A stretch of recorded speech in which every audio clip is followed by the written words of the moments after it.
introduction dans les halachot de Birkot Torah. Et on va essayer de terminer ces halachot-là, l'essentiel de ces halachot-là. Une personne, on avait dit la semaine dernière, que tout juif, le matin, récite les Birkot Torah. Et bien qu'ensuite, il va vaquer à ses occupations diverses et variées, et ben, dans sa tête, il reste connecté à la Torah. Dans son comportement, il est connecté à la Torah. Donc rien, quasiment, ne peut être une interruption dans l'étude de la Torah de la personne, de la Birkot Torah de la personne. Maintenant, il y a une question qui se pose. Je vous lis un Shulchan Aruch. Shinat keva bayom al mitato ave hefsek. Veyesh omrim delo ave hefsek. Vechen nahag. Il y a une question qui va se poser. Une personne, quand elle est réveillée, qu'elle est aux toilettes, elle pense encore à la Torah. Parce que d'abord, même aux toilettes, on est juif. Ensuite, il y a des halachot dans les toilettes, comment on doit s'essuyer et compagnie, qu'est-ce qu'on a le droit de dire, qu'est-ce qu'on n'a pas le droit de dire dans les toilettes. Donc, même aux toilettes, je suis encore connecté. Non, il y a quand même quelque chose qui me déconnecte de la Torah, que je le veuille ou non. C'est quoi? C'est quand on dort. Quelqu'un qui dort, une shinat keva, il dort, il dort, ben il est déconnecté, qu'il le veuille ou non. Le Harizal, on dit de lui que la plupart de ces chidouchés de Torah, très très grands, une grande partie d'entre eux, eh ben, il les avait mérités dans ses siestes. Il faisait des siestes que le Shabbat. En journée, il y a écrit qu'il dormait 2-3 heures le Shabbat. Pour nous, bon, c'est rien, 3 heures Shabbat. Pour lui, c'était gigantesque. Il écrit qu'il y a beaucoup de chidouchés Torah auxquels il accédait pendant ces heures-là. Donc, à part le Harizal qui était très connecté avec le Hu pendant son sommeil, mais beaucoup de gens ne sont pas connectés. Donc, vous êtes d'accord que le sommeil, ça peut être une interruption. Question, le sommeil de la nuit, c'est un vrai sommeil. Ça, on comprend que c'est une connexion de la Torah. Mais le sommeil en journée, ce qu'on appelle en français une sieste. Est-ce qu'on considère la sieste comme étant une interruption ou pas? Bien Shulchan Aruch, il y a deux opinions. Il dit, Shinat keva bayom mitato ave hefsek. Il y en a qui disent que c'est un sommeil, mais attention, c'est une Shinat keva. C'est quoi keva? Un sommeil fixe. Pas si je me suis endormi sur la table à un moment donné. Non, un sommeil fixe. Fixe, ça veut dire en pyjama, lumière éteinte pendant au moins une demi-heure. C'est ça un sommeil fixe. Donc, sommeil fixe en journée. Il y en a qui disent que oui, il y en a qui disent que non. Le Shulchan Aruch dit Vechen nahagou. C'est quoi Vechen nahagou? La coutume, c'est de ne pas refaire les Birkot Torah. Donc, si vous avez fait une sieste en journée, il y en a qui disent que vous devriez refaire les Birkot Torah après avant d'étudier la Torah. Il y en a qui disent que non. Coutume, non. Moi, je vous pose une question.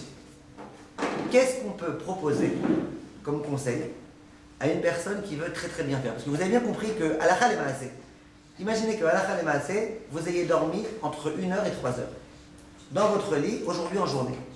Ce soir, vous avez un cours de Torah. Halakha lema'aseh, qu'est-ce que vous faites? Vous faites la bracha ou vous ne faites pas? Eva, vous faites la bracha ou pas? Halakha lema'aseh, par rapport à ce qu'on vient de dire, halakha lema'aseh. Oui, alors oui, on fait. Non, on a dit à deux. On a dit il y en a qui disent oui, il y en a qui disent non. Et on dit que la coutume, c'est de ne pas faire. C'est non, mais si quelqu'un est fermé, alors il fait. Attendez, dans ça fait que brachot les vatala, ça fait que brachot les hakel. Le principe des brachot, c'est qu'on ne va pas faire des brachot en plus dans le doute. Donc c'est quoi la coutume? Si vous avez dormi entre 1 heure et 3 heures, une bonne sieste, et que maintenant vous avez envie d'étudier la Torah, vous faites ou vous ne faites pas? Vous ne faites pas. Tout le monde est d'accord avec Eva? Il a fait. Alors maintenant la question c'est, mais quelqu'un qui veut bien faire. Alors Eva elle a dit, si on veut bien faire, fais la bracha. Non, tu veux bien faire, tu ne vas pas faire le bracha les vatala. Quelqu'un qui veut bien faire. Est-ce que vous avez un conseil à lui donner, à part le conseil de lui dire, t'as qu'à pas dormir? C'est vrai, si tu ne fais pas de sieste, au moins, tu n'as pas de problème. Mais disons quelqu'un qui a fait une sieste et qui aimerait malgré tout un conseil. Voilà. Par exemple, là maintenant, à 8h10, le cours il commençait à 8h15, pour ceux qui étaient là à l'heure, une fille qui à 8h10 se dit, ouais, j'ai dormi entre 1 heure et 3 heures, maintenant il y a un cours de Torah, qu'est-ce que je fais? Et qui veut bien faire. Alors, faire Birkot Torah, on ne peut pas lui autoriser, on a bien compris. Il y en a qui disent oui, il y en a qui disent non, ça fait brachot laquelle. Alors, qu'est-ce que vous proposez? Bracha, qu'est-ce que vous proposez? Non, mais vous ne pouvez pas savoir ce que vous n'étiez pas la semaine dernière, vous ne pouvez pas savoir. C'est un truc qui est en rapport avec ce qu'on a dit la semaine dernière. Les Birkot Torah le matin. Quoi? Les Birkot Torah le matin. Oui, mais là vous êtes le soir, vous avez pas compris? Non, alors, pour ce jour-là, c'est raté, mais je parle des autres. Non, mais vous avez aussi des cours le matin. Vous avez aussi l'étude de Torah le matin. Non, je veux dire que c'est tous les jours qui se couchent de 1h à 3h? Ou c'est juste une fois? Je sais pas, ça change. Disons aujourd'hui. Aujourd'hui, c'est couché de 1 heure à 3 heures. Ah non, parce que sinon, je me dis que dans les Birkot Torah le matin, on est Mechaven. Que quoi? On est Mechaven? Attends, imagine, je fais shakol sur un verre d'eau maintenant, et je suis mechaven que ça sera valable aussi pour mon verre d'eau de demain matin. Après avoir dormi toute la nuit, ça ne marchera pas. Pourquoi? Parce que tu es déconnecté. Donc là, si tu dors pendant 1h30, que tu dis que c'est une interruption, d'après ceux qui disent que oui, ça ne marchera pas. Alors, qui est-ce qui peut me donner un conseil? C'est pas par rapport à Abadolam qu'on avait dit. Oh, que quoi? Quand Abadolam, les mots, ils ressemblent à... Très bien. Et alors quoi? C'est quoi votre conseil? Tu veux pas refaire Abadolam, c'est dans la tuile du matin. Je sais pas, mais c'est en rapport. Dans un vite, Oh, bien fait. Vous en avez le conseil? Conseil de Odélia, et c'est exactement le conseil que je voulais donner. On a dit la semaine dernière que d'après certains poskim, quand on a dit à Avat Olam, et qu'après on a fait la Kriyat Shema, et de surcroît, si après on commence à étudier juste après, on avait dit que Avat Olam, ça pouvait jouer le rôle de quoi? De Birkot HaTorah. Vous vous souvenez de ça? Vous vous souvenez ou pas? Alors, si on dit que Avat Olam, ça joue le rôle de Birkot HaTorah, Ad Kedekar, qu'on a dit que si quelqu'un il a oublié de faire Birkot HaTorah, et qu'il a déjà fait Shacharit, avec Avat Olam, avec le nom d'Hachem, s'il fait Avat Olam avec le nom d'Hachem, pas comme Rav Ovadia, et bien cette personne-là, elle me dit après, je peux encore faire Birkot HaTorah, j'ai déjà fait Shacharit. Je dirais non, c'est fini. Tu as fait Avat Olam, avec Kriyat Shema, ça y est, ça s'appelle que tu as fait Birkot HaTorah. Donc vient Odélia et elle dit, moi j'ai un conseil, si la fille elle n'a pas encore fait Arvit, et bien à 8h10, qu'elle fasse vite Arvit, et puis comme ça, dans son Arvit, évidemment, je répète, si c'est une fille qui fait comme Rav Ovadia, qu'elle fait Avat Olam sans le nom d'Hachem, ça aidera pas, parce qu'une bracha sans le nom d'Hachem, c'est pas une vraie bracha. Mais disons une fille qui fait pas comme Rav Ovadia, et qui fait que le nom d'Hachem, ou disons un homme, quand il fait Arvit, il fait que le nom d'Hachem. Donc on va lui dire, au moment où dans Arvit tu vas faire Avat Olam, et la kavana d'acquitter l'étude de Torah que tu diras ensuite. Ça veut dire qu'il ne peut pas étudier juste après? Hein? Ça veut dire qu'elle ne peut pas étudier juste... Pas qu'elle peut pas, mais ça veut dire, imaginons, elle a dormi entre 1h et 3h, elle a un cours. Non, elle pourra. Eva, elle a dit, elle pourrait étudier sans... Il n'y aura pas le fait de pouvoir mieux faire. Voilà, il n'y aura pas le mieux faire. Il n'y aura pas le mieux faire. Donc là, le seul mieux faire, ça sera le fait pas de sieste. Vous comprenez? Top. Ça, c'était le premier point important. Maintenant, venez, on continue. Que se passe-t-il dans le cas... Oui, avant, une autre halakha du Shulchan Aruch. Af im lamad balayla, il y a écrit, alayla olech achar hayom, she'avar, ve'no tzarich lahzor ulvarech kol zman shelo yashan. Vous connaissez le principe que, aujourd'hui par exemple, on est quel jour? Mardi. Pas mardi, on est mercredi. Mardi soir, c'est mercredi, non? Si une fille qui se marie ce soir, et qui se marie après la tombée de la nuit, donc tu ne vas pas écrire mardi. Mardi soir pour les Français, non, on va écrire réveil, oui ou non? Donc aujourd'hui, c'est mercredi. Maintenant, si on dit que dès que la nuit elle tombe, c'est une nouvelle journée, alors pourquoi les Birkot HaTorah que j'ai fait ce matin c'était mardi matin, c'était pas mercredi, de quel droit elles me permettent aujourd'hui d'étudier? Maintenant, aujourd'hui, c'est la nuit, enfin aujourd'hui. Aux nuits, là, d'accord? Maintenant, c'est la nuit. Donc, les Birkot HaTorah de ce matin, elles m'ont acquitté que pour la journée ou pour la nuit qui va après? Puis là, Shulchan Aruch, il dit non, ça m'accompagne encore, t'inquiète pas. Tant que je ne vais pas dormir cette nuit, ça m'accompagne. Si je vais dormir à 2h du matin, jusqu'à 2h du matin, tranquille, je peux étudier en me reposant sur les Birkot HaTorah de ce matin. Je ne parle pas de la sieste, là maintenant. Je n'ai pas fait de sieste. Ce matin, j'ai fait Birkot HaTorah, j'ai passé ma journée à étudier la Torah. Jusqu'à 2h du matin, 3h du matin, quand je veux, je peux continuer à étudier la Torah. Pourquoi? Pourquoi je peux continuer? À votre avis, pourquoi? C'est une nouvelle journée. Il n'y a pas eu d'interruption. Et alors? La bracha, elle marche encore. Enfin, elle marche. Voilà, ça veut dire, cette bracha-là, c'est pas tellement une bracha qui dépend du jour. Le mardi, pas mercredi, mercredi, pas jeudi, non. C'est une bracha, c'est vrai qu'on récite chaque jour. Mais c'est une bracha qui, tant que je suis connecté à la Torah, je suis connecté. C'est comme si quelqu'un il fait shakol sur un verre d'eau, pour reprendre cet exemple-là, 10 minutes avant la shkia. Maintenant, ça va tomber de la nuit. Il va reboire un verre d'eau. Il va faire shakol? Non, pourquoi non? Parce que ça dépend pas de la journée, ça dépend du fait qu'il ne soit pas interrompu. Si c'est pas interrompu, il est dans la même pièce, il n'a pas changé d'endroit. Shakol Besséder. Vous êtes d'accord avec moi? C'est clair? Top. Alors maintenant, on va arriver à une autre question. Et après, on va arriver à une très belle question. Alors maintenant, la question qui va se poser maintenant, et je vous assure, très souvent, je reçois des coups de fil juste avant la veillée de Shavuot, ou juste avant la veillée de Hoshana Rabbah, des questions, toujours les mêmes questions à peu près. Que se passe-t-il au sujet du Birkot HaTorah quand quelqu'un a veillé la nuit? Donc, on va prendre un exemple très précis. Ce matin, c'était mardi. Ce matin, j'ai fait mes Birkot HaTorah. Disons que cette nuit, surprise, je vous dis, j'ai toute la nuit pour vous. Voilà. Toute la nuit, je vous enseigne des cours de Torah, on enchaîne. Je ne sais pas s'il y a assez de mémoire dans la carte pour toute la nuit qu'on puisse le filmer. Toute la nuit, je suis là pour vous donner les cours de Torah. Surprise, nuit blanche. D'accord? Maintenant, demain matin, d'accord, ceux qui ne sont pas endormis, disons que j'arrive à être passionnant, aucune d'entre vous s'est endormi. Demain matin, vous devez refaire Birkot Torah ou pas? Donc mardi matin, j'ai fait. Mardi après-midi, j'ai le droit d'étudier. Mardi soir, maintenant on a toujours le droit d'étudier en se reposant sur Birkot Torah du matin. Question, d'accord, maintenant disons que demain matin aussi, c'est pas que vous allez dormir et puis demain matin les cours ils continuent. Demain matin, vous enchaînez, moi je finis mes cours à 6h à 8h30, à 9h, après le petit déjeuner, vous avez un autre cours. Est-ce que demain matin vous devrez faire Birkot Torah ou pas? La question de la veille avec qui sont. Oui. Non, pas toutes. On va demander à quelqu'un et on répond en même temps. On pas tout ensemble, là j'arrive pas. Qu'est-ce que vous dites, Sarah? Moi je pense que oui. Pourquoi oui? Si vous suivez la logique de Odélial tout à l'heure, à savoir, je ne suis pas déconnecté. Tu vois bien qu'à 2h du matin, tu m'autorisais. Et à 3h, tu m'autorisais aussi.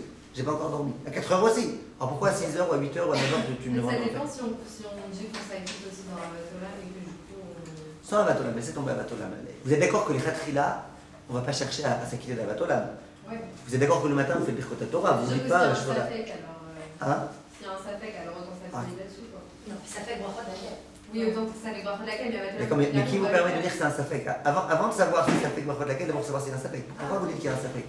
Vous n'êtes pas sûr de vous-même, par exemple? Vous avez dit, je pense qu'il faut. Vous êtes Moi, pas je sûr de pense qu'il vous-même? faut, ouais. Après, vous pensez que peut-être pas? Non, parce que vous me remettez en question, alors... Pourquoi? À cause de l'argument de Delia? Hein? À cause de l'argument de Delia que tu t'es pas déconnecté? Aussi, non, ça veut dire... C'est D'accord. vrai qu'on n'a pas dormi, quoi, mais... Je sais pas.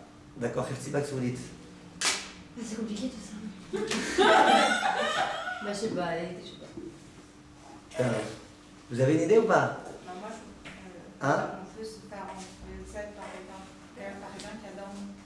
Vous pouvez vous faire... Ouais, ça c'est le super conseil, c'est le Chafetz Chaim qui le donne. Comment vous appelez? Rena Faro. Rena? Shalom Obracha. Très bien, Rena, elle donne un très très bon conseil. Faut rigoler. Je la connais pas, Rena. Vous entendez? Parce que je suis pas là en général, parce que j'ai cours le soir. Ah bon, bah. Regardez, Rena, elle donne un très bon conseil, c'est Chafetz Chaim qui le donne. Mais je vais vous dire d'abord, venons, on va doucement. Béhémet, pour l'instant, la personne qui a eu tout à fait raison, c'est Sarah. Sarah, elle dit, on a ici un doute. Pourquoi on a un doute? Il y a des poskim qui disent que, étant donné que tu t'es pas déconnecté, khalas, tu t'es pas déconnecté, tu continues. Donc t'enchaînes demain avec les Birkot Torah de mardi matin. Demain, on est mercredi, alors, tant que je ne suis pas déconnecté, je suis pas déconnecté. Quand j'irai dormir, si vous allez faire vous allez vraiment dormir ensuite, c'est autre chose. Mais tant que je ne suis pas déconnecté, je ne suis pas déconnecté. Ça, c'est certains disent comme ça. D'autres disent non, nouvelle journée, nouvelle bracha.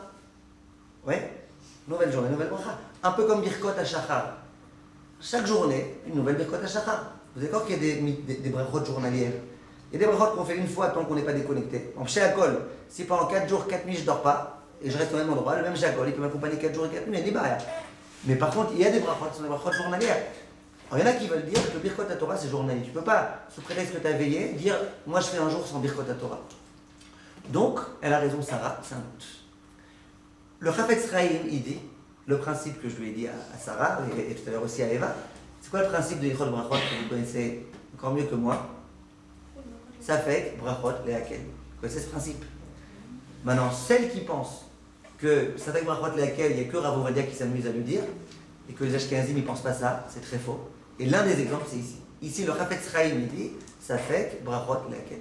Donc le Chafetz Chaim, il dit, dans ce cas-là, tu as un problème, ne fais pas. Maintenant, Sarah, elle dit qu'Aviachol, encore mieux que le Chafetz Chaim, elle dit, mais au moins, pense à Avat Olam. Maintenant, Rena, elle dit ce qu'il dit le Chafetz Chaim.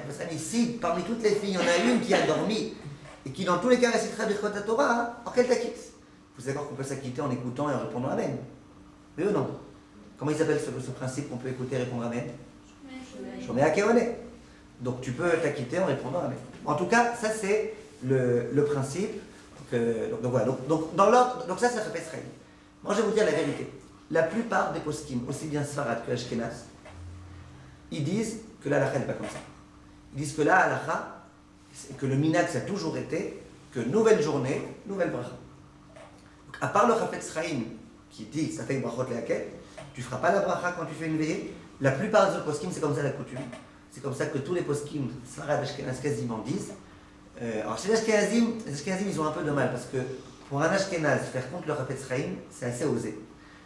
Donc les Ashkenazim, en général, vous allez les voir dans les yeshivot et tout, après les veillées, ils vont toujours essayer de voir quelqu'un d'autre et lui dire: t'as réussi à dormir toi? Allez, Chazak. Chazak, t'es dormi, vas-y, quitte-moi. Vous voyez? Mais chez les Sfaradim, par exemple, la coutume, il y a une veillée, même si on n'a pas fermé les yeux de la nuit, on fait les Shkot Torah le matin. Pour la veillée, on doit refaire toutes les brachot. De quoi? Pour la veillée, on doit refaire toutes les brachot, il y a des brachot au départ. Ouais, les brachot aussi. Les Non, brachot mais de... toutes, ou il y a des brachot au départ. De quoi? Dans les brachot du matin. On refait. Les Tiatelaïm, vous aurez... Non, Tiatelaïm, vous ne ferez pas. Ah, c'est pas une petite année. Ouais, parce que Tiatelaïm, il y en a qui disent que c'est du fait qu'on est une nouvelle créature quand on se lève le matin. Mais là, on n'a pas dormi, donc on n'est pas... Si c'est qu'un avis, alors on refait ça. Donc voilà, de quoi vous parlez? Les tchétchènes. Non, Tiatelaïm, on ne fait pas. Maintenant, d'après la Chafetz Chaim, il dit que Tiatelaïm, on peut faire. On va aux toilettes, on salit les mains là-bas, et puis après, on Et peut alors, faire. si on a été aux toilettes et gonflé, alors. Ouais, mais c'est Chafetz Chaim, ça. Les Ashkenazim, ils font comme ça, les Sfaradim, ils font pas comme ça. Donc regardez, donc les maasé, si j'ai une veillée, que j'ai pas fermé les yeux de la nuit, et que je suis Sfarad, et même pas mal d'Ashkenazim font comme ça quand il n'y a pas une personne qui peut dépanner, d'accord? C'est quoi le conseil? Hein? C'est quoi le conseil? Tu fais Birkot Torah. Tu feras Birkot Torah. Donc c'est comme ça la coutume, à la fin des maasé, nouvelle journée, on fait Birkot Torah. Maintenant écoutez bien, j'aimerais vous poser une question. Et vraiment là, on va être dans le vif du sujet. Je vous pose une question. Imaginez, vous vous rappelez moi comment vous appelez, c'est pour moi? Sarah. Imaginez, Sarah, que vous avez... imaginez, vous avez un avion, par exemple, à 3h du matin. Donc vous dites, bon, j'ai un avion à 3h du matin, j'aimerais bien aller dormir maintenant. Vous allez dormir de 7h à minuit. 5h, c'est pas mal 5h. 7h à minuit. À minuit, vous vous réveillez, le shabout il arrive à minuit et quart. Vous voulez pendant un quart d'heure faire une petite souguia de Hashkafa, je sais pas quoi. Est-ce que vous devez faire Birkot Torah ou pas? Je reprends le cas. Mardi matin, vous avez Birkot Torah. Mardi soir, de 7h à minuit, vous avez dormi. À minuit, vous vous réveillez, vous voulez faire un petit quart d'heure de Limud Torah. Est-ce que vous devez faire Birkot Torah ou pas? Non, je pense pas. Pourquoi? Je sais pas, c'est. Non, j'ai pas de réponse à donner, mais je pense pas qu'on fait. C'est bien que vous pensiez. Mais quoi? Où vous en arrivez? Ça dépend si on a couvert à ça comme la nuit ou pas. Hein? Ça dépend si on a couvert à ce moment comme la nuit ou pas. Ça dépend si on est couvert à ce moment comme étant notre nuit ou pas. Ouais, c'est votre nuit, c'est votre nuit. Alors oui, on fait. Vous faites? Ouais. Ah, mais il est minuit, c'est pas encore le matin, c'est pas encore mercredi en journée, c'est pas? Oui, mais ça y est, on est passé un autre jour pour nous. Genre, c'est passé, on est passé, genre, on a couvert notre nuit, donc ça a séparé les 2 jours. Donc maintenant, on n'est plus sous les bienfaits de la Torah de la veille. On est obligé de refaire sur le sujet. Très bien. Ouais, vous avez un petit peu embrouillé 2 choses, mais la deuxième chose, c'est le mieux, ce que vous dites. Ça veut dire, écoutez, non, c'est important ça, écoutez bien. Pourquoi? Donc la réponse, elle a raison, ça va. D'accord? Que quoi? Que quoi? Qu'il faut faire. Non, justement, pas dans ce qu'elle dit, ensuite, ce qu'elle a dit. J'ai dormi. On a dit, mardi matin, j'ai fait Birkot Torah. Elles peuvent m'accompagner tant que quoi? Tant que je ne vais pas dormir la nuit. Oui ou non? Quand je dors la nuit, qu'est-ce qui se passe? C'est perdu. Donc j'ai dormi 7h à minuit. Donc c'est un sommeil. Attention, quand je parle de dormir, je parle vraiment dormir.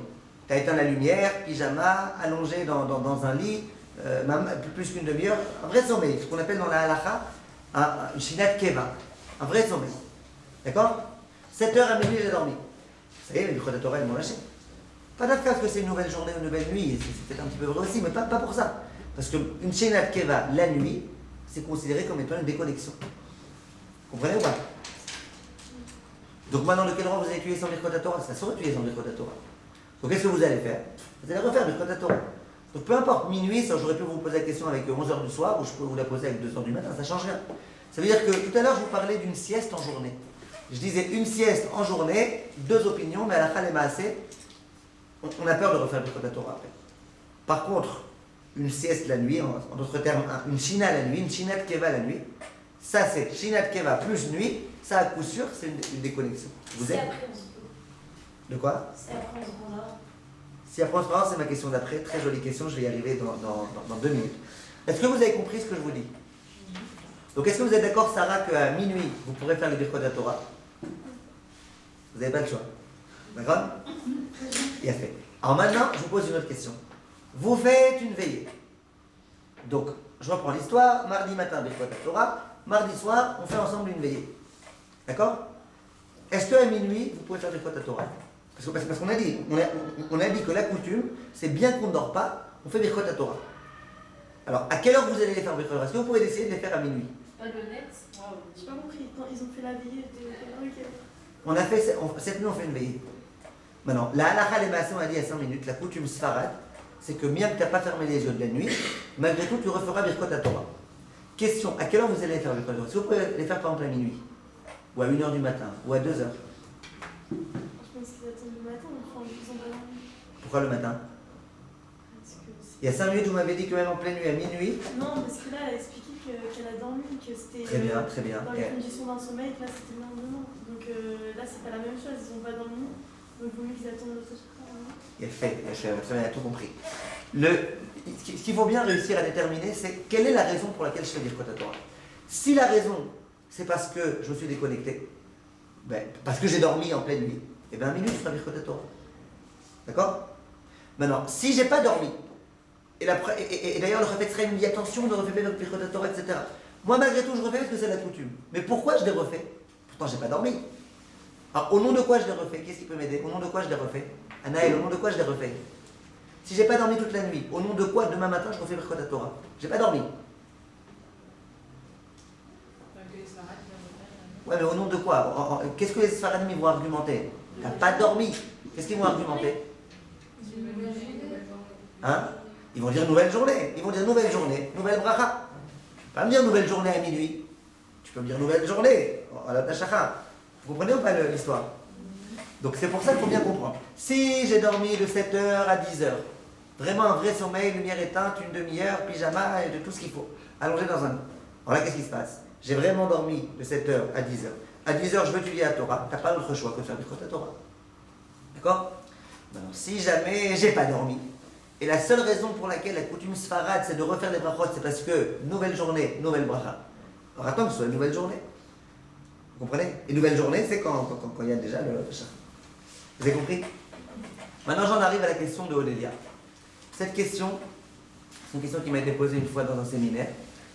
Et j'ai beaucoup aimé la question.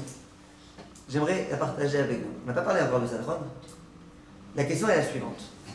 Il y avait au séminaire, c'était au Beth Aleph, la coutume, c'était que les filles, enfin la coutume, à l'époque c'était comme ça, c'était les filles, elles avaient des cours, donc du matin jusqu'à l'après-midi, je ne sais plus exactement quelle heure, je parle des premières années. Après, je sais pas, disons jusqu'à 4 heures, quelque chose comme ça. Après, de 4 heures, toute l'après-midi, elles faisaient ce qu'elles voulaient à peu près. Et après, le soir, de 8h30 à 10h, un nouveau cours du soir. Maintenant, il y a des filles qui m'ont interrogé. Elles m'ont dit, en hiver, en été, c'est une question qui ne se pose pas, vous allez comprendre pourquoi. Elles me disent, mais en hiver, ça arrive très souvent qu'on ait envie d'être en forme pour le cours du soir. Donc, pour être en forme, qu'est-ce qu'on fait? On veut dormir. Alors, elles m'ont dit, qu'est-ce qu'on fait? On va dormir. Donc, en hiver, il fait nuit à quelle heure? À 5h, il fait déjà nuit. Oui ou non? Elles m'ont dit, on va dormir de 6h à 8h. 6h à 8h, on va dormir. Donc, une petite sieste de 2 heures. Après, à 8h, on se lève, on s'habille, machin, pour 8h30 être au cours. Et après, 8h30 à 10h le cours. De 10h à 1h, on fait la fête. Et à 1h, on va dormir à nouveau, jusqu'à 7h du matin, ou 8h du matin. Donc, cette fille-là, qu'est-ce qui se passe? Elle a 2 sommeils, qui sont les 2 la nuit. Vous êtes d'accord avec moi? Ouais, mais non. Maintenant, je lui ai bien demandé, vous dormez vraiment? Elle dit, ouais. Quoi, vous fermez les volets? Enfin, c'est pas peine de fermer les volets, puisque de toute façon, il fait nuit. Vous éteignez la lumière? Oui. Pyjama? Oui. Les yeux fermés? Oui. Les autres filles, elles ne vous dérangent pas? On met des carottes dans les oreilles, des bouts de caisse. D'accord? Le kitso, tout est un vrai sommeil. Donc, il y a Elle ici. fait pas Kriyat Shema à la Mita non plus. De quoi? Elle fait pas Kriyat Shema à la Mita, donc. Elle ne fait pas Kriyat Shema. Elle va pas s'endormir. Je ne sais pas. C'est vous qui dites qu'elle ne va pas faire Kriyat Shema Mita. Je ne sais pas, c'est une bonne question. C'est validé, validé, elle elle adore adore pour Kriyat ça. Shema à la Mita. Hein? Si elle se réveille dans 3 heures, qu'elle sait qu'elle va redormir après vers 1h du matin jusqu'au lendemain, normalement, elle. Kriyat Shema Mita, ça ne m'intéresse pas pour l'instant. Si vous voulez qu'on réfléchisse, on y réfléchira. Pour l'instant, ça ne m'intéresse pas. Moi, ce qui m'intéresse, c'est le quoi? Est-ce qu'elle refait Birkat Torah comme ça? Est-ce qu'elle refait Birkot? Quand est-ce qu'elle fait ses Birkot Torah? Est-ce qu'elle les fait? Alors pourquoi c'est une question que je pose qu'en hiver? Parce qu'en été, si elle dort de 5h à 8h, c'est encore jour. On a compris que quand on fait une sieste en journée, c'est pas la peine de refaire. Tu veux bien faire, fais Avatolam. Mais c'est pas tellement obligatoire. Alors qu'est-ce qu'on fait dans ce cas-là? Vous savez comment on rachète quelque chose de prénom, vous avez ça? Moi? Comment vous appelez? Stechaya, très bien. Alors, si vous dites Stechaya, quand est-ce que vous lui dites à cette fille de faire Birkot Torah? Le lendemain matin. Hein? Le lendemain matin. Que le lendemain matin. Pourquoi pas le soir? Pourquoi? Parce que maintenant elle va écouter un cours. De 8h30 à 10h, elle a un cours de Torah. Ouais? Pourquoi vous lui dites pas de faire Birkot Torah avant ce cours de Torah? Parce que le soir. Hein? On est le soir.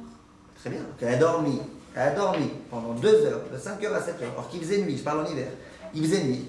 Ben voilà, elle a dormi une Shinat Keva la nuit, elle a déconnecté son esprit de la Torah. Maintenant, elle veut écouter un cours de Torah. Elle fasse les bravottes. Qui est-ce qui peut m'aider? Hein? C'est pas un Ce que vous dites? en fait. Moi, Oui. Qui peut m'aider? Chirel, vous avez pas entendu même pas une fois aujourd'hui. Ce que vous dites?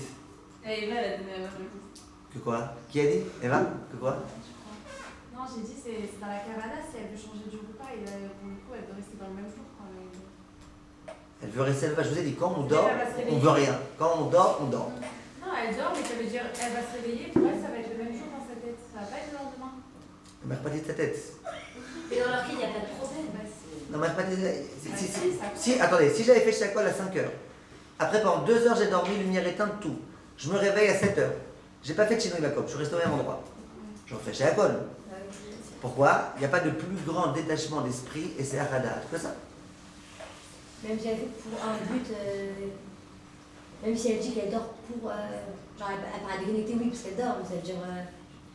Même si elle dit qu'elle dort pour après écouter, ça s'appelle une déconnexion complète comme. Qu'est-ce qu'on peut faire? C'est vrai, c'est très bien, elle aura un grand salaire pour son sommeil, grâce à ça elle pourra beaucoup, c'est très bien. Mais ça répond pas à tout, ça ne peut pas tout expliquer. Moi, je pense que dans tous les cas, elle ne peut pas refaire les brachot. Pourquoi? Parce que, voilà, c'est la nuit, c'est pas le jour, et tout ça. Mais, Justement, c'est pas un nouveau jour. Voilà. J'ai compris. Donc, de toute façon, faire les chilas quand on se réveille, du coup, et ben, si elle peut faire les chilas. Je parle pas des Tila, les Tila c'est tombé les Tila. Moi je parle de Birkot Torah. Oui, mais je parle pas de Birkot Torah. C'est une comme le Birkat HaShachar. Non. Alors ça, cet amalgame, je refuse que vous le fassiez. Écoutez, Rena, l'amalgame entre Birkot HaShachar, hein? Rina, comment ça s'appelle? L'amalgame entre Birkot HaShachar, Birkot Torah et machin, faut pas le faire. Je sais que dans les Sidurim, c'est l'un à la suite de l'autre, mais c'est des choses distinctes, ça n'a aucun rapport. Bon, Aurélie, c'est à vous de donner la réponse, s'il vous plaît. Quand il dort, la personne, genre, elle va dormir, elle va considérer ce sommeil-là comme sa nuit. Et alors quoi? Alors, elle fait ça au service du cours, en vrai. D'accord, vous dites ce que l'une d'entre vous a dit, mais c'est pas encore. Et si ça n'avait pas été pour un cours, qu'est-ce que vous auriez dit? Quelqu'un par exemple qui prend l'avion. Parfois il dort une première partie, après une deuxième partie. Hein? C'est pas collé à la question. Si le lendemain, après, elle se réveille, elle pourra pas faire Birkat Torah si elle a fait la veille. C'est ma question. Non. C'est ma question. Vous dormez 2 fois. Si vous faites la première, vous pouvez faire la deuxième. C'est ma C'est question. sûr qu'elle était Non, pas. ça veut dire que si elle aurait choisi de faire la veille, le lendemain, elle pourra pas faire. Ouais, c'est C'est quoi? Si elle a dormi la veille, le lendemain elle ne pourra pas faire? Non, si elle fait le soir, le lendemain matin, elle se réveille, elle pourra pas le faire. C'est ça? Je vous répète, c'est ma question. C'est ma question. Est-ce qu'elle va faire 2 fois, et à 10h et à 8h du soir, et le matin à 8h du matin? Ou est-ce qu'elle va... C'est pas une question. Est-ce que c'est possible de faire 2 fois? C'est ça la chose. Voilà, regardez, je vais vous donner la réponse. Je vais vous donner les réponses. Il y a plusieurs façons de voir les choses. Donc, je ne pourrais pas, moi, vous trancher, je pourrais juste vous dire ce qui me paraît le plus sympa, le plus compréhensible. D'abord, il y a une opinion, ça je suis sûr que vous allez la comprendre. Après, est-ce que c'est comme ça que vous ne ferez pas? J'en sais rien. Mais d'abord, vous pourrez la comprendre, vous pourrez l'apprécier. C'est l'opinion du Rav Moshe Sternbourg. De Arnaud, vous connaissez Rabbi Moshe Sternbourg, l'un des grands contemporains. Lui, il dit la chose suivante. Il dit une personne, quand elle va dormir, elle sait c'est quoi son sommeil fixe, elle sait c'est quoi son sommeil provisoire. Ces filles-là, par exemple, si je leur demandais, c'est quoi votre vrai sommeil, grâce auquel vous allez vraiment vous ravigorer? C'est grâce à celui de 5h à 7h, ou grâce à celui de 2h du matin jusqu'à 7h du matin? Ils vont me dire, mais c'est sûr que c'est le deuxième sommeil. Vous êtes d'accord avec moi?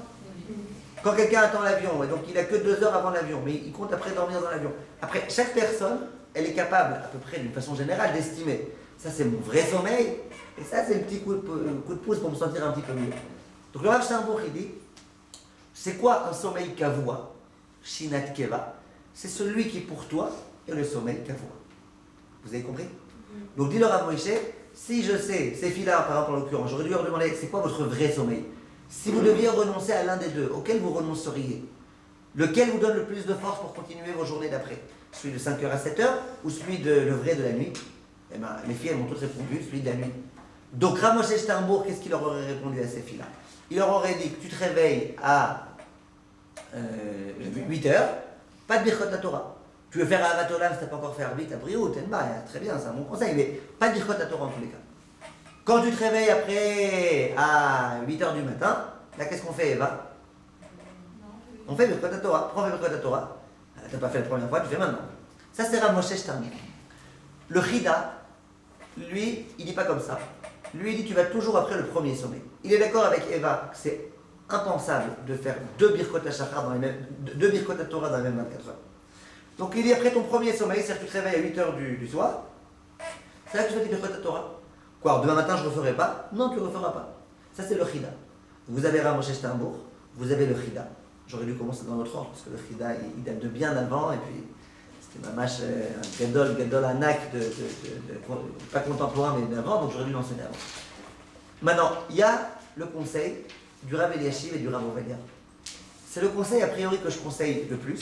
Vous allez comprendre exactement en quoi il consiste. Le Rav Eliashiv, il est un peu plus précis dans son conseil que Rav Ovadia. Les deux vont dans le même sens. Mais le Rav Eliashiv, il rajoute quelque chose qui me semble être important. Les deux, je vous dis dans quel sens ils vont. Ils disent, tu peux faire 2 fois les Birkot Torah. Ça veut dire quoi?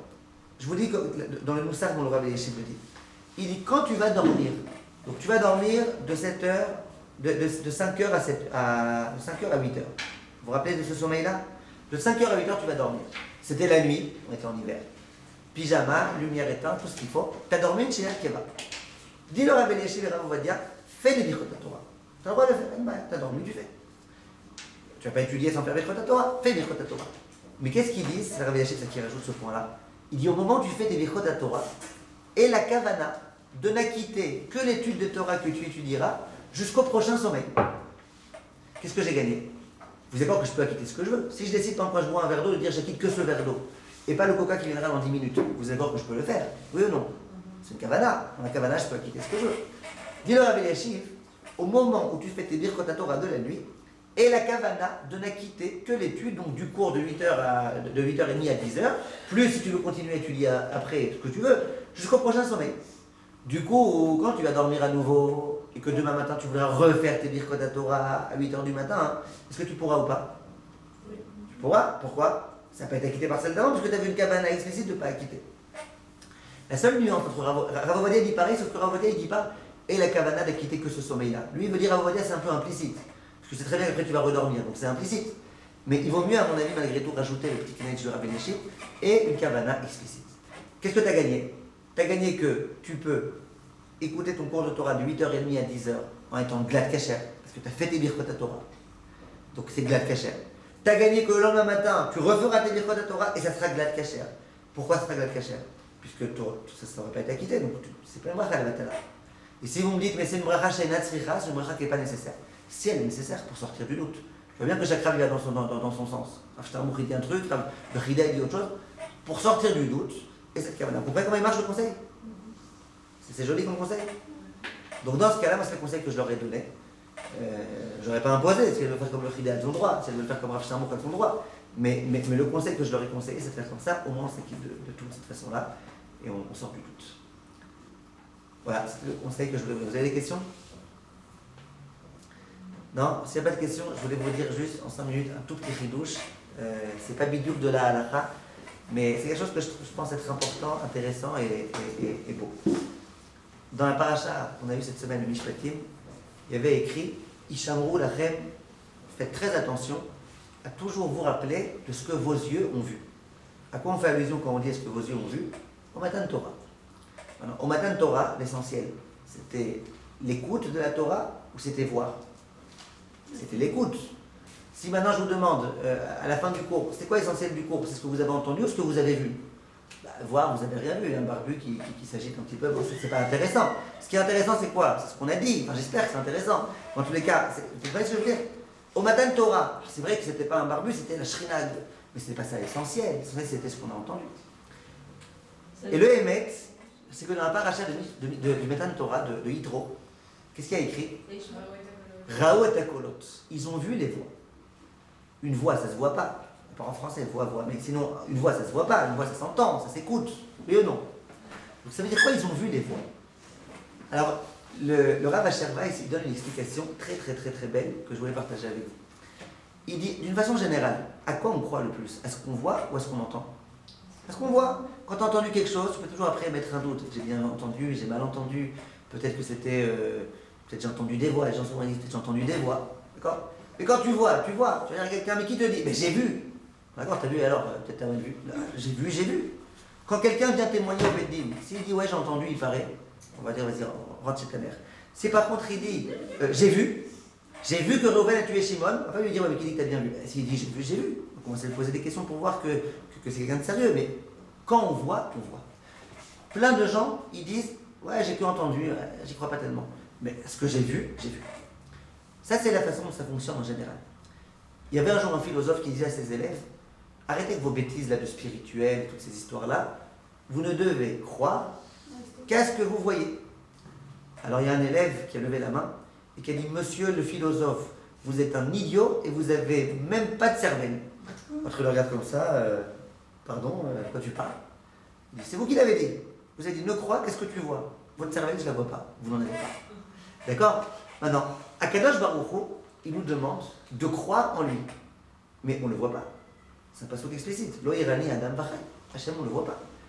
On est censé croire qu'on a une neshama, mais on ne la voit pas. Mais on y croit. Et le juif, il y croit autant que s'il la voyait, encore plus que s'il la voyait. Le juif, il croit en Hachem encore plus que s'il le voyait vraiment. Le vrai, en vérité, on le voit Hachem dans notre vie, on le sent, on le voit. Les Bnei Israël, ils sont arrivés au Matan Torah à un état dans lequel ce qu'ils entendaient, savoir les voix, ils le percevaient avec une précision et ils étaient convaincus comme s'ils l'avaient vu. Voir, c'est genre, quand tu dis voir, c'est genre quelque chose où il n'y a plus aucun doute. Et bien les Bnei Israël, ils sont arrivés à une darga dans laquelle ce qu'ils entendaient, pour eux, c'était du sûr. Ça, le pshat, Raou et Akolot, ils ont vu. Ils n'ont pas vu, ils ont entendu. Mais ils ont entendu au point qu'ils pouvaient dire si, j'ai vu. Et il ramène, grâce à ça, il explique une Gomara de façon très belle. Il y a une Gomara dans la Sechet de Baba Batra qui raconte qu'un jour Rabbi Yochanan il donnait un cours. Et il disait, vous savez, un jour Akadosh Baruch Hu, il va mettre à l'entrée dans les portes de Yerushalayim des pierres précieuses de 30 amot de hauteur, 15 mètres de hauteur. Il y a un élève qui était là, qui s'est moqué du Rav. Il dit, aujourd'hui on veut acheter un diamant de la taille d'un œuf, on n'arrive pas à trouver. Et ça coûte des sommes considérables même si on arrive à le trouver. Tu me dis des pierres précieuses de 15 mètres de hauteur, c'est du n'importe quoi ton histoire. Le Rav n'a rien dit. L'élève était en bateau, et un jour, il a vu des anges qui étaient en train de creuser des pierres précieuses de 15 mètres de hauteur. Il croyait qu'il était dans un rêve. Il s'est donné 3 claques, il a vu qu'il n'était pas dans un rêve. Il leur dit aux anges, qu'est-ce que vous faites là? Ils disent que tu sais pas. Qu'un jour, Bezrat Hashem, et Atid Lavo, dans les portes de Yerushalayim, elles sont faites avec des très grandes pierres. L'élève est retourné voir son Rav, avec beaucoup d'humilité. Il dit à son Rav, votre Rav, Rabbi Yochanan, vous pouvez continuer à faire votre rachot, ce que vous dites, c'est vrai. Le Rav, il le regarde avec une très grande sévérité, et il lui dit, bon d'abord merci de m'autoriser à continuer mes cours, t'inquiète pas, en attendant j'ai continué à faire mes cours, mais surtout, tu ne crois à ce que je t'ai dit que parce que tu as vu. Autrement dit, n'était-ce le fait que tu as vu les anges, tu m'aurais pas cru. T'as pas honte. Et là, il lui dit Reka. Reka, ça veut dire idiot, mais littéralement, ça veut dire vide. Espèce de vide. Et il y a écrit dans la Gemara qu'à ce moment-là, il a regardé avec sévérité. Et cet élève s'est transformé en un tas d'os. D'eau. OS. Il s'est transformé en un tas d'eau. Alors, Rabbi Sharma, il s'est dit, je ne comprends pas. Si moi j'avais été à la place de Rabbi Yochanan, quand est-ce que je me serais énervé contre l'élève? Quand il s'est moqué de moi, ou quand il est venu me dire, bon, vous aviez raison, Rav. Au moins, il se moque de moi. Oui ou non? Tu dis quelque chose, tu dis des propos de vérité, t'as un élève qui se moque de toi, mais tu l'incendies. Non, rien du tout. Il le laisse parler. Le jour où l'élève dit, en fait, vous aviez raison, là, il l'incendie. Pourquoi? Parce que là, il a touché son camarade et là, il a touché la vérité. Dans les deux, il a touché. Mais dans les deux, ça a touché aux deux. Regardez, écoutez bien. Le Rav Asher Weiss, il dit comme ça. Il dit, il y a des gens, c'est des dubitatifs de nature. Il y a des gens, vous allez leur dire quelque chose, vers qui a dit. Vous allez leur montrer quelque chose, avec qui a dit. Peut-être je rêve. Pourquoi je rêverais pas? Non, des gens, quoi que tu dises, qui a dit, qui a pas dit, qui a machin. C'est des gens, des dubitatifs, on appelle ça aussi des lourds, des lourdingues. Ça existe. Des gens qui veulent croire en rien. Ils veulent croire en rien, ne croient pas. Les scientifiques ont dit, et alors, si tu mets ta main dans le feu, tu vas te brûler. Non, moi j'essaye. Bon, il y a des gens comme ça. C'est vrai. Maintenant, il y a des gens, c'est comme ça. Rabbi Yochanan, il voit que son élève lui dit, moi je veux pas y croire. Bon, écoute, si t'es un lourd qui veut croire en rien, on ne croit pas. J'en connais des gens comme ça qui veulent croire en rien. Donc, il a rien dit, il s'est pas énervé. Quand l'élève est revenu et qu'il a dit au Rav, Kvod Harav, maintenant j'y crois, parce que j'ai vu. Le Rav dit, t'es pas quelqu'un qui croit en rien. Il y a des valeurs malgré tout auxquelles tu crois. Quand tu vois quelque chose, tu acceptes de croire. Ouais. Tu crois en ce que tu vois et tu crois pas en ce que Chachamim te disent. Ça, c'est la chose la plus grave du monde. Si encore tu croyais en rien avant, tu crois en rien. Tu es un hérétique, tu crois en rien. Mais si oui, tu crois, ce que tes yeux voient, tu acceptes de plus y croire qu'est-ce que Chachamim te disent, ça c'est la fin du monde. Ça c'est très grave. Ça c'est gravissime. Dit le Rav Asher Weiss, pourquoi l'élève s'est transformé en un tas d'os? Vous savez pourquoi? Il dit parce que c'est quoi un homme? Une femme, un être humain, c'est un tas d'os. Disons que peut-être qu'on est. Moi je suis quoi? Je suis un tas d'os, regardez, j'ai des os partout. Simplement, il y a quoi de plus? Il y a une neshama. Un homme, c'est un tas d'os avec une neshama. Mais si tu retires la neshama, on est un tas d'os. La neshama, on la voit pas? On la voit pas. Le Rav il dit à son élève, si tu acceptes de croire que en ce que tu vois, la neshama tu la vois pas. Si la neshama tu la vois pas, ben, elle n'existe pas. Tu vois, tu veux que n'existe que les choses auxquelles tu crois. Au point que tu es prêt de te moquer d'un Rav parce que tu n'as pas vu. D'accord, Mida Keneged Mida, et bien ce en quoi tu ne crois pas, ça n'existe pas, il s'est transformé en un tas d'os. Il dit le Rav Asher Weiss, c'est pour ça qu'il lui a dit espèce de vide. Il aurait pu lui dire espèce de brêle. Pourquoi il a dit espèce de vide? Parce qu'il lui dit t'es vide. Ce que tu as à l'intérieur, et qui est en fait la richesse d'un être humain, sa neshama et son cœur et tout, toi t'es vide, t'as rien de tout ça. Parce qu'on ne voit pas, donc il n'y a rien. Ça le Rav Asher Weiss explique. Je voulais vous dire ça juste pour. D'abord, je trouve que c'est très joli la façon dont il explique le Rav Asher Weiss, mais pour une raison très simple. Aujourd'hui, il y a un concept un petit peu fou qui s'appelle science et Torah. Science et Torah, en un mot, ça consiste à dire Chachamim, il y a 2000 ans, on avait l'impression qu'il divaguait complètement quand il disait qu'il y a tant et tant d'étoiles, tant et tant de choses, tant et tant de machins. Mais aujourd'hui, c'est prouvé. Pourquoi? Il y a des scientifiques d'aujourd'hui qui ont réussi à le prouver. Maintenant, en général, les rabbanim qui le font, c'est pour essayer de convaincre les chilonim et les rapprocher de la tchouva. Donc, ils font quelque chose qui est grave, mais pour la bonne cause. Donc, j'imagine qu'ils ont demandé avant au Gdolé Israël qu'ils leur ont autorisé, les Shumbai. Mais nous, qui sommes déjà convaincus, qu'on ne tombe pas dans cette erreur. Si nous on dit, puisqu'un scientifique d'aujourd'hui a dit c'est que c'est bon, c'est vrai, ça c'est quelque chose de très très grave. Si tu dis je veux croire en rien, ne crois pas. Mais si tu dis maintenant j'y crois parce que les scientifiques m'ont dit, les scientifiques ils sont nuls, la nullité à côté des Gdolé Israël, à côté des rabbinim de l'époque de la Gemara et de la Mishnah. Donc les chilonim qui ont du mal à croire au bon Dieu et qui croient aux scientifiques, c'est-à-dire que tu veux les convaincre, tu leur dis la preuve que la Torah avait raison, c'est que les scientifiques. Mais si nous, on se sert de ça comme étant une preuve, si nous, on est un petit peu impressionné, ouais, c'est joli ça. Les scientifiques, ils ont réussi. Moi, personnellement, quand j'entends ça, je me dis une chose. Je me dis, je vois que les scientifiques, ils ne sont pas si brèves que ça. Parce qu'il y a des choses dans lesquelles ils ont compris que les choses dans lesquelles ils disent comme la Torah, là au moins je sais qu'ils ne se trompent pas. Moi, c'est comme ça que je vois ces choses-là. Mais de dire, que la Torah ne se trompe pas, la preuve, c'est que les scientifiques, ils ont dit ça, c'est commettre l'erreur de l'élève de Rabbi Yochanan. C'est commettre l'erreur de dire, il y a des choses auxquelles je ne crois pas, ou j'ai des doutes, mais il y a des réalités. Ce que je vois, ça c'est une vérité. Ce que les scientifiques disent, c'est une vérité. Qu'on ne tombe pas dans ce piège. Si on doit faire parfois ce genre de cours pour les chilonim, en barra. Mais nous-mêmes, chas v'shalom, on ne donne pas plus d'importance aux scientifiques qu'aux chachamim de la Mishnah et de la Gemara qui étaient 1 milliard de fois plus loin. Merci de votre attention, alors à bientôt, mes chers.